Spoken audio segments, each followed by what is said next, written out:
یہ کہانی ہے وسیلہ نام کی ایک 23 سال کی لڑکی کی جو پرانی کتابوں اور روحانی مقامات کا شوق رکھتی ہے۔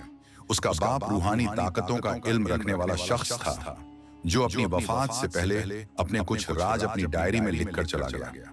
وسیلہ کو ایک دن اپنے باپ کی ڈائری گھر کی لائبریری میں دھول میں دبی ملتی ہے۔ اس ڈائری میں لکھا تھا ایک دل دہلانے والا راز۔ اس ڈائری میں ایک غار کے بارے میں کچھ ایسا لکھا دیکھتی ہے جس کے بعد وسیلہ فیصلہ کرتی ہے کہ وہ اس غار تک جائے گی جہاں یہ راز چھپا ہے۔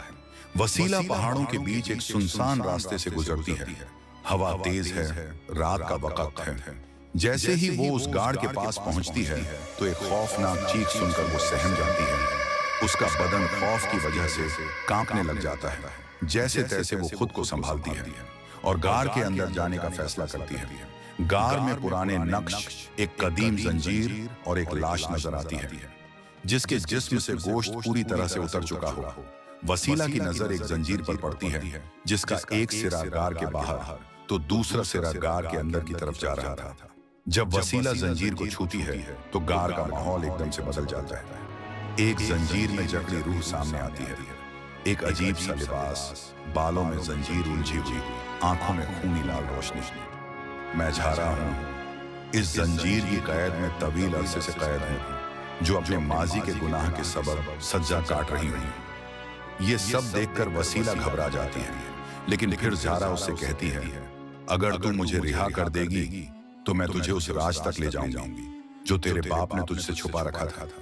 زہرا اسے بتاتی ہے کہ وہ ایک امیر نواب کی بیٹی تھی۔ اس نے ایک روحانی فقیر سے عشق ہوا تھا اور وہ شخص اور کوئی نہیں، تمہارے بابا تھے۔ یہ سن کر وسیل کی آنکھوں میں آنسو آ جاتے ہیں اور وہ اس کی طرف قدم بڑھاتی ہے۔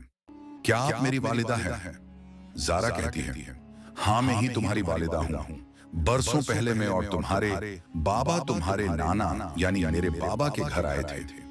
تب ہمیں پتا چلا کہ گاؤں کے ایک گھر میں ایک بچی کے اوپر جن کا سایہ ہے۔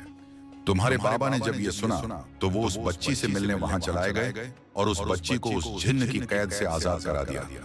مگر وہ جن بہت زیادہ طاقتور تھا اور تمہارے بابا تمہیں لے کر گھر واپس چلے گئے۔ پھر کچھ دنوں بعد تمہارے بابا کو میرے حادثے میں مر جانے کی خبر ملی جو تمہارے نانا کے خط کے ذریعے بھیجی گئی تھی۔ ان دنوں تم شدید بیماری میں مبتلا تھی جس کی وجہ سے وہ میری آخری رسومات میں بھی شامل نہیں ہو سکے۔ در حقیقت وہ سب اس جن کا پھیلایا ہوا وسوسہ تھا۔ میرے جسم پر وہ قابض ہو گیا اور مجھے یہاں برسوں سے اس غار میں قید کر دیا۔ میری چیخ سن کر جو بھی اس غار میں داخل ہوا اور مجھے بچانے کی کوشش کی، یا تو اس کی موت ہوئی یا وہ پاگل ہو گیا۔ صرف ایک انسان جس کا دل خالص ہو اس زنجیر کو کھول سکتا ہے۔ یہ سن کر وسیلہ نے بسم اللہ کہہ کر ایک زوردار ضرب لگائی اور اپنی والدہ کے جسم کو اس ناپاک جن سے آزاد کرا لیتی ہے اور اپنی والدہ کو لے کر وہاں سے اپنے گھر لوٹ آتی ہے۔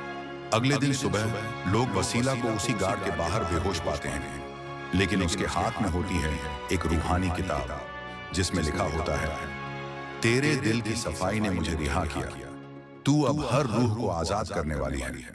وسیلہ اٹھتی ہے، اس کی آنکھوں میں روحانی چمک ہوتی ہے۔ اب وہ ایک روح آزاد کن بن چکی ہے، مگر ہر زنجیر کھلنے کے بعد ایک نئی قید شروع ہوتی ہے۔ وسیلہ کی کہانی ابھی ختم نہیں ہوئی، یہ تو صرف شروعات ہے۔ اگر آپ نے ابھی تک چینل کو سبسکرائب اور ویڈیو کو لائک نہیں کیا ہے تو کر لیں تاکہ آپ کو آنے والی ویڈیو نوٹیفیکیشن ملتا رہے۔ پھر ملتے ہیں انشاءاللہ ایک اور مزیدار قصے کے ساتھ۔ اللہ حافظ۔